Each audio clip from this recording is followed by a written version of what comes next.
Molecule skin के through नहीं जा सकता, ये मैक्सिमम है। अगर इसके थ्रू जाना है तो आपको ट्रांस एपिडर्मल डिलीवरी सिस्टम कुछ रखना पड़ेगा आपको, कि कौन कौन से केमिकल्स हों, या आप नीडलिंग करें, या आजकल स्पिक्यूल्स आ रहे हैं, एक लेटेस्ट टेक्नोलॉजी भी आएगी कि transdermal delivery system, drug delivery system के डर्मिस के अंदर पहुंचाना कैसे अगर इतना बड़ा मॉलिक्यूल है, तो उसके बारे में बात करेंगे।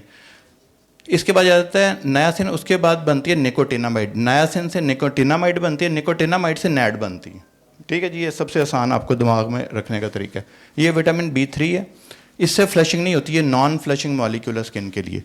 और स्किन केयर और डर्मेटोलॉजी में एक्सेलेंट है because it can penetrate through the skin, although not as good as very small molecule like ये जो बाकी आपके रेटिनॉल का मॉलिक्यूल लाइक 150 डाल्टन का, ठीक है, ये तकरीबन कोई 450 डाल्टन, कोई 500 से करीब करीब है, तो जाना मुश्किल भी हो सकता है, लेकिन बहुत सारी चीज़ें आप कर सकते हैं उसको पहुंचाने के लिए जल्द में।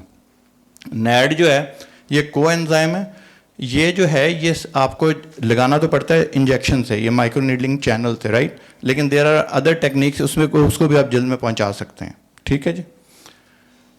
नायासिन का मैंने आपको बता दिया, फ्लशिंग होती है प्रोस्टाग्लैंडिन की इंक्रीज की वजह से, डिस्लिपिडीमिया में दे सकते हैं, इंक्रीज HDL डिक्रीज HDL करता है। ठीक है जी।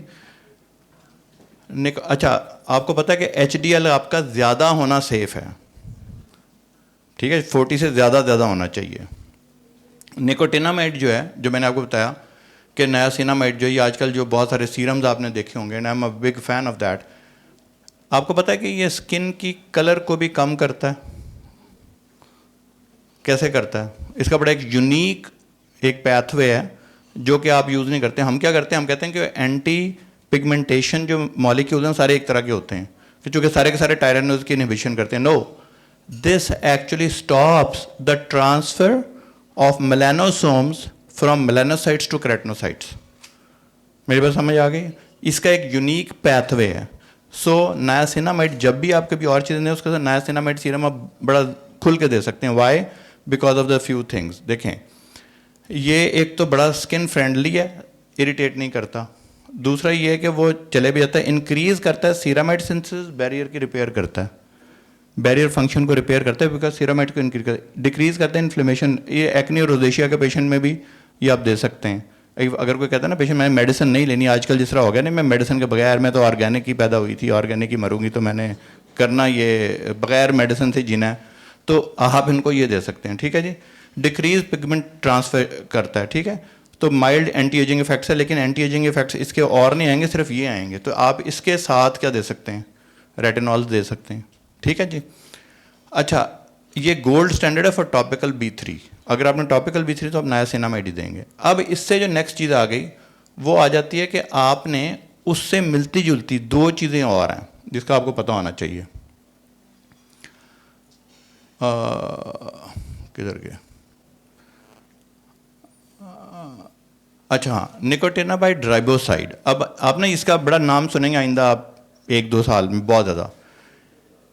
NR, ये निकोटिनामाइड के साथ ना एक ग्लूकोज का मॉलिक्यूल चिपका देते हैं। मैंने आपको कहना आप ज़रूर पढ़ें, अपनी dermatopharmacology is a very very interesting subject, कि कैसे आपने ट्रांसडर्मल ड्रग डिलीवरी करनी है, आपको खाने की ज़रूरत नहीं पड़ेगी। जिस तरह टेस्टोस्टेरॉन की आजकल आपने एंटी एजिंग में देखा होगा, है ना, तो टेस्टोस्टेरॉन अगर आप खाते हैं तो वो आधे से ज़्यादा जाता ही नहीं है ब्लड में।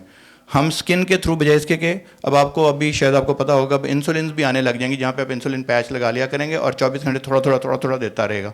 ये जो आपके टेस्टोस्टेरॉन पैचेज इस तरह के थोड़ा देते रहते हैं जल्द अपने बॉडी को। ठीक है जी।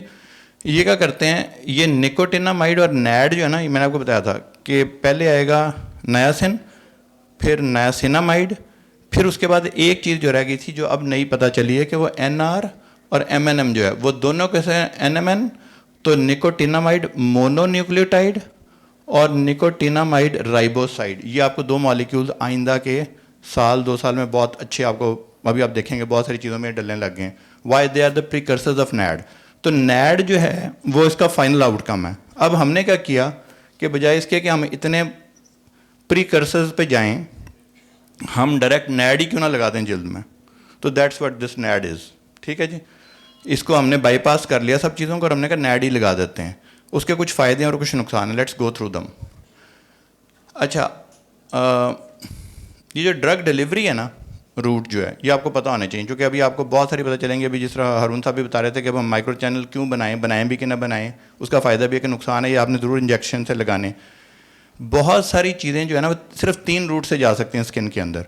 नंबर 1 है, ये इसको समझ लें, ये मैं पहले जब ड्राई स्किन का पढ़ाता हूँ आप लोगों को तो आपको बड़ी दफ़ा बताते हैं कि आपने ब्रिक एंड मॉर्टर स्ट्रक्चर है। ब्रिक्स जो हैं वो सेल्स हैं, जो मॉर्टर है ना इसके अंदर जो सीमेंट बना हुआ है वो आपका कोलेस्ट्रॉल है, समझ लें, to put it in the very simple terms.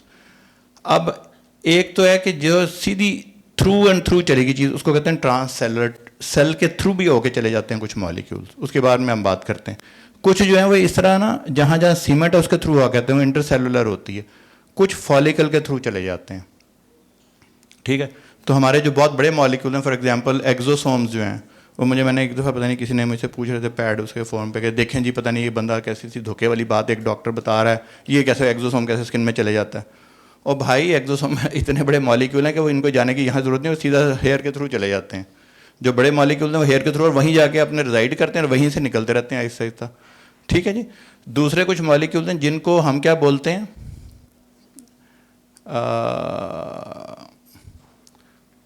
मैं आपको एक और चीज़ दिखाने लगा था, किधर गई,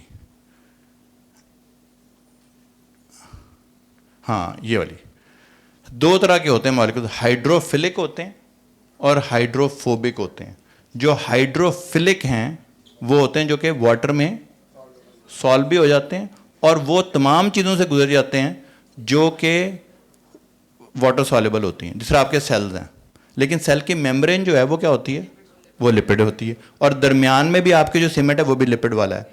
तो वो आपको वहाँ पे लिपोफिलिक चाहिए, लाइपोफिलिक जो मॉलिक्यूल्स वहाँ से जाएंगे। प्रॉब्लम यह है कि अगर इनके ऊपर चार्ज भी आ जाए तो नेगेटिव नेगेटिव को धकेलेगा, तो आपको पॉजिटिवली चार्ज चाहिए। और सबसे बड़ी बात है कि आपको 500 किलो डाल्टन से बड़ा मॉलिक्यूल नहीं गुजरेगा, उसके लिए आपको गुजारना पड़ेगा, उसके साथ कोई अटैच करना पड़ेगा मॉलिक्यूल। तो वो जो है ना, ये चीज़ें आपको मैंने बतानी थी। अच्छा जी, ये तो हो गई अब ये टॉक। अब आपको जो डोजेस ऑफ नैड और ये वो जो है वो अभी बता दें या जब, अच्छा जी। अब 2-3 चीज़ें मुझसे ना बार बार लोग पूछते हैं कि डॉक्टर साहब ये NAD, niacinamide, MNM, NF, exosomes, PDRN, ये सारे के सारे आए हैं एक ही ज़माने में, अभी गुज़श्ता 1-2 साल के अंदर अंदर आए हैं। तो how do they relate, what should I give to the patient, ये आपके सबसे ज़्यादा मुझे मैसेज आए होते हैं कि सर ये क्या कन्फ्यूजन फैला दी है, इतनी सारी कंपनी आगे इतना कुछ। इसको ना 3 चीज़ों में आप बिल्कुल सुकून से 3 सेगमेंट बना लें अपने दिमाग में। एक्सोसोम्स जो होते हैं, एक्सोसोम्स, PDRN और नैड, ये कहाँ पे एक दूसरे के साथ स्टैंड करते हैं, आर दे कंपीटिंग प्रोडक्ट्स और कंपीटिंग? नो। जो एक्सोसोम्स है ना वो सिग्नल देते हैं, ये सिग्नलिंग, आपने इसको दिमाग में रखना है, सिग्नलिंग मॉलिक्यूल्स हैं। क्या हैं ये? Tell cell what to do, gene expression करेंगे और मॉड्यूलेशन करेंगे, ठीक है ना। माइक्रो RNA जो है एंटी इन्फ्लेमेटरी सिग्नलिंग होगी, collagen signalling, not raw building. तो ये सॉफ्टवेयर हैं, समझ लें, ये सेल के सॉफ्टवेयर हैं, ये बताते हैं सेल को ये कर दो।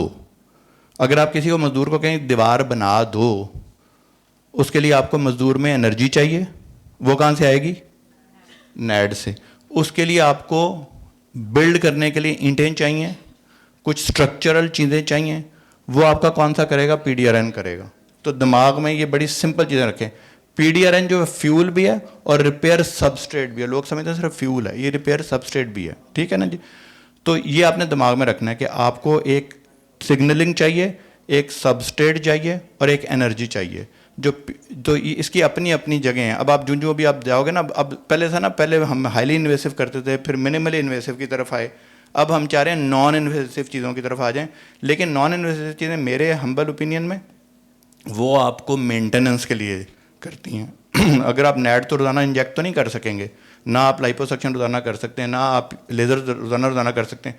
तो मेंटेनेंस होगी नॉन इन्वेसिव चीज़ों से, क्रीम से, सीरम से, स्क्रब से, वो whatever these things are, वो मेंटेनेंस वाली चीज़ें। वो उससे एक्सपेक्ट मत करेंगे वो उस तरह की रिजुविनेशन देंगी जिस तरह के इंजेक्टेबल चीज़ें देंगी या माइक्रो चैनल देंगे, और उनसे एक्सपेक्ट ना करें जो कि आपको लाइपोसक्शन देगी या आपको लेज़र देगी। So I will just stop there and if you have any question. ये मैं जो है ना एक आधी सिर्फ आपको ये दिखा रहा होता हूँ कि ये जो आपकी ये डर्मेटोलॉजी की किताब है ना, प्लीज़ इसके पूरे चैप्टर पढ़ें, nail surgery, liposuction, varicose veins, ये आपके इस करिकुलम का हिस्सा हैं। आप इनमें से एक एक चीज़ को पकड़ लेंगे ना, you wouldn't have to fight for the same patient. You will be doing a lot more than required. ये है जी नैड, ये नैड साहब हैं जी, ठीक है। अब इसको आपको रिकॉन्स्टिट्यूशन करना और उसको अभी डेमोन्स्ट्रेट करके दिखाना, इसमें कोई ऐसी बात नहीं है। जिस तरह अभी हारून साहब ने कहा था कि आप 2-3 तरीके 4 तरीके से कर सकते हैं, जो माइक्रो चैनल बना सकते हैं। अब जो लेटेस्ट माइक्रो चैनल की भी आपको नज़र आनी शुरू होंगी चीज़ें, जो पाकिस्तान में अभी नहीं आई, वो हैं कि हम बहुत से छोटे छोटे जो स्पॉन्ज होता है ना, सी स्पॉन्ज, उसके स्पिक्यूल जो हैं वो अगर आप लगाएं तो छोटे छोटे माइक्रो चैनल बन जाते हैं, उससे भी दवाइयाँ जा सकती हैं। सो ड्रग डिलीवरी जो है ये बड़ा ही इंटरेस्टिंग एक सब्जेक्ट है, अगर आपको इसमें शौक हो तो। दो तरह के आते हैं। आम तौर पे लोगों ने क्या किया होता है कि कुछ लाइपोसोमल बनाते हैं। क्यों? ये जो आपका एक था ना, हम चाहते ये हैं कि जो लाइपोसोमल हों, यानी एक ऐसा मॉलिक्यूल है जो कि पानी में घुलता है, हम उसके इर्द गिर्द एक शीट बना देते हैं जो कि आपकी लिपिड की लेयर होती है। वो फ़ायदा होता है कि वो यहाँ से चले जाता है, और हम उसी मॉलिक्यूल को थोड़ा सा नॉन लाइपोसोमल रखते हैं जो कि डायरेक्ट भी चले जाए, तो इस तरह डबल ड्रग डिलीवरी हो जाती है। ठीक है जनाब।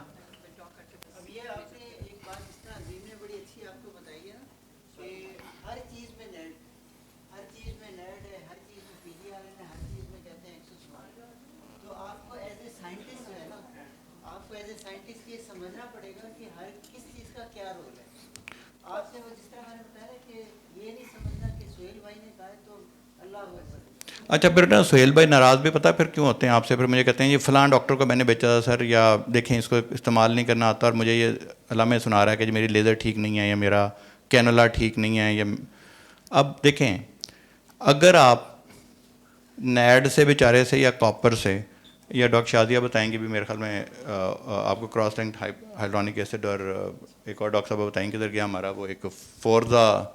अब आप उससे अगर लाइपोसक्शन की तवक्को करेंगे या एक फिलर की तवक्को करेंगे तो ज़्यादती करेंगे। ठीक है ना जी। उसमें जो फिलर है ना, उसने फिलिंग करनी है, उसने फ़ैट जितना 8-10 ml नहीं दे देना। तो उसके लिए आपको जो मैंने बताया है कि आप अपनी किताब पढ़ेंगे, ठीक है जी, एक एक चैप्टर पढ़ेंगे, ASDS की कोई ऐसी जगहों पे जाएंगे। यहाँ पे मैं आपको सिर्फ चंद चीज़ें दिखाना चाहता था जो आपके दिमाग में, ये देखें, ये वाली जो स्किन की है ना एक पिक्चर, ये मैं वैसे तो दिखाता हूँ लाइपोसक्शन में। एपिडर्मिस, डर्मिस, ये जो पूरे का पूरा फैट है ना, ये यूजलेस एंटिटी नहीं है।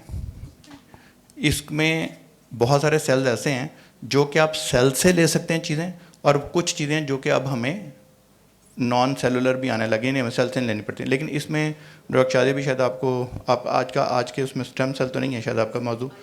अच्छा, तो लेकिन वो जो है वो स्टेम सेल वो यहीं से आते हैं, आपके इन्हीं फैट सेल से आते हैं, तो वो आपके फ्री सोर्स हैं।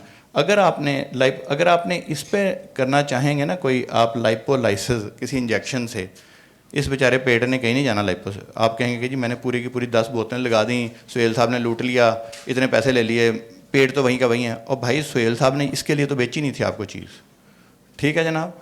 इसी तरह आपने ये कुछ थोड़ा सा ना सीखना शुरू करें।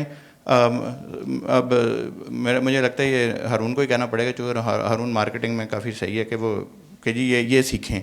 तो हारून साहब इस पर भी ज़रा तवज्जो, दोबारा सर्जिकल जो प्रोसीजर है ना, अब तो शादियाँ भी काफ़ी उसमें माशाल्लाह इंटरेस्ट लेती हैं। तो लाइपोसक्शन सीखो, इसलिए कि इसके बाद आपके जनरेशन के बाद जो है ना, ये लाइपोसक्शन लिए शायद ख़त्म हो जाएगी, क्योंकि अब ना उसमें चूँकि स्ट्रेनुअस है। डॉक्टर आमना वगैरह जब ये करते हैं ना, तो फिर 2 दिन तक इनका राइट वाला हाथ नहीं हिलता, राइट नहीं। अब तो ठीक है ना। एक अच्छा, दूसरा अजीम भाई शाजिया तड़प रही हैं, आ जाए। नहीं सर, तड़प भी नहीं। मैं सिर्फ बात ये कह रही हूँ कि सर जब नैड नया आया था ना, तो बहुत ज़्यादा इसकी हाइप थी।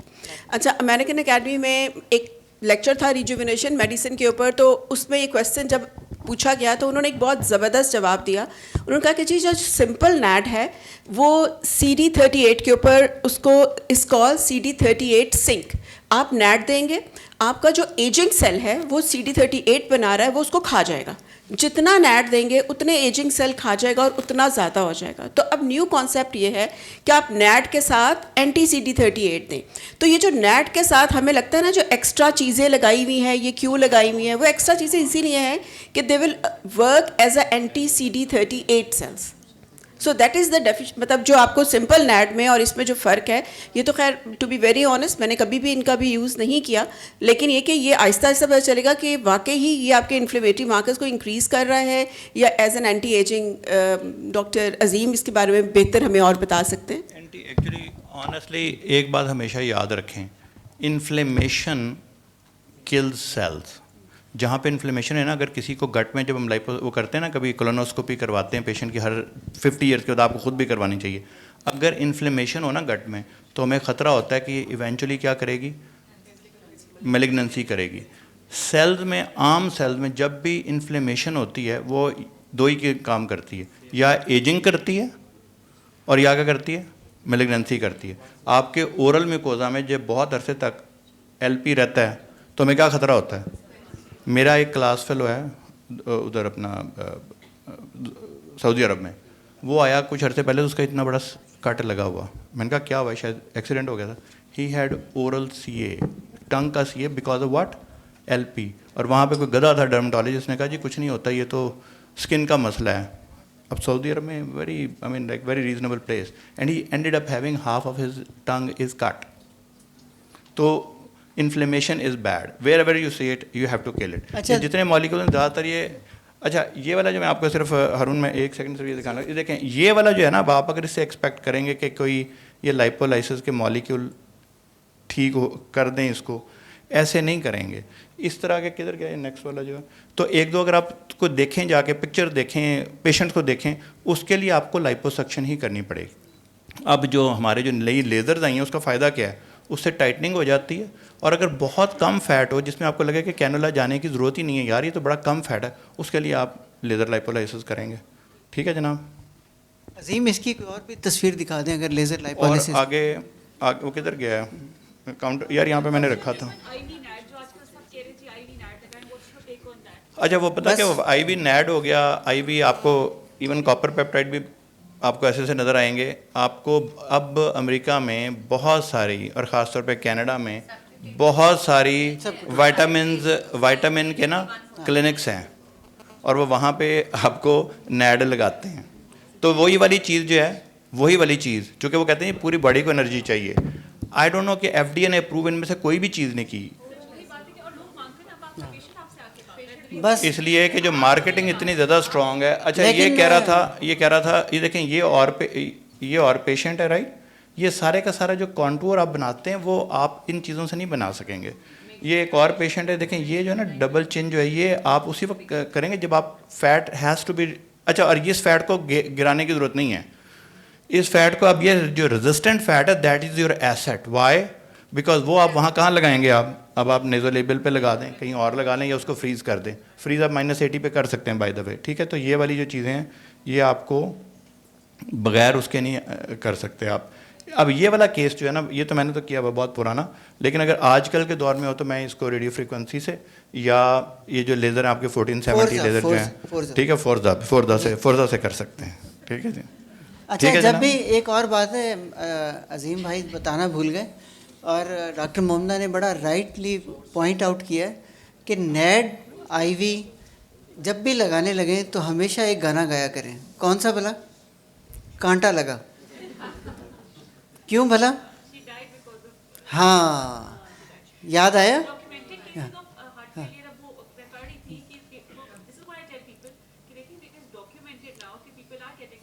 Heart failure. बस लेकिन देखिए ये दिस इज़ आवर ड्यूटी कि हमने बैरियर लगाना है। अच्छा देखिए, इट्स ए स्मॉल मनी, कोई बहुत ज़्यादा इसमें कोई बहुत वो पैसे नहीं है, और लेकिन जी प्लीज़।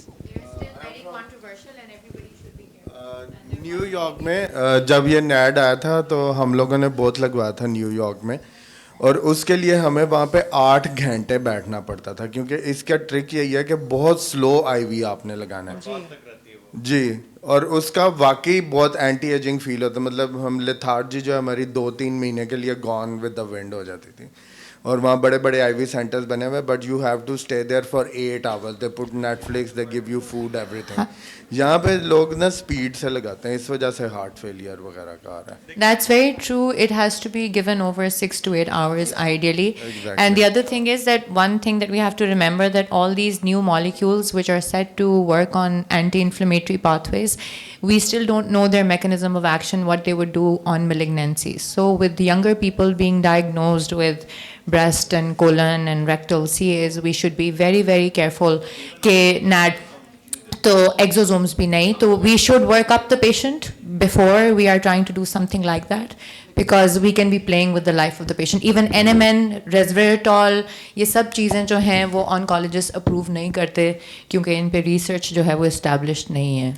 लेकिन मसला ये है ना कि आप कोई हमारे पास नेट लगवाने आए, हम उसको कहें जा बेटे पहले कैंसर की स्क्रीनिंग करवा के आ, आधी डेथ वहीं हो जाती। अच्छा, हम वैसे ना कुछ ऑनेस्टली एक्सोसोम से पहले हम काफ़ी केयरफुल हैं। करना हम चाहिए। अगर किसी की फैमिली हिस्ट्री हो ब्रेस्ट सीए की या किसी की, तो हम नहीं करते, वी डोंट डू दैट, ठीक है ना, ताकि वो, हाँ जी डॉक्टर साहब मैंने एक्चुअली ना, मैंने इसलिए आपका आईवी छेड़ा ही नहीं था कोई काम, मैंने कहा आईवी लोग लगाने ना लग जाएं अनऑफिशियली मैंने आपको बताया ही नहीं था, लेकिन अब आपने खोल के रख दी बात, तो फिर मैं पूरा देखें, नैड को कभी भी रात में नहीं लगाते, रात में लगाएंगे ना, इस तरह जिस तरह आप रात को कभी स्टीरॉयड नहीं देते कि पेशेंट पूरी रात नहीं सो सकता, because they get very hyper in other words, तो नैड को सुबह के वक्त लगाते हैं ताकि उसे 8-10 घंटे और फिर उसको क्लिनिक में रखें पेशेंट को अपने, या उसके करीब करीब कहीं रखें। इसी तरह जिस तरह अब तो खैर लोग बहुत ज़्यादा करने लगे हैं, लेकिन मैं तो, हम लोग तो जब वो भी लगाते थे, क्या कहते हैं ये जो आईवी ड्रिप्स उसकी लाइटनिंग वाली, ऑल दो वी डिडंट लाइक इट, लेकिन पीपल, तो मैं फिर उसमें कहता हूँ कि पहले उसको कोई ऐसा प्रोटोकॉल रखें कि 2-3 घंटे तक पेशेंट वहीं पे रहे। ये जो चीज़ें नई है ना, इसको सबसे आसान तरीका होता है कि टॉपिकल से शुरू करें, टॉपिकल, ताकि वो सेफ्टी भी है उसमें और काफ़ी अर्से तक देते रहें। उस वक्त तक कुछ स्टडीज़ आ जाएंगी, then you start injecting intradermally. अब प्रॉब्लम ये है कि इंट्राडर्मल इंजेक्शन से लोग मर जाते हैं। आपको पता होगा कि ये जब हम टेस्टिंग करते हैं ना, जो अब एलर्जी की टेस्टिंग हम करते हैं, इंट्राडर्मल टेस्टिंग, तो एक्चुअली रेस्ट पे हमें पेशेंट शॉक में जा सकता है।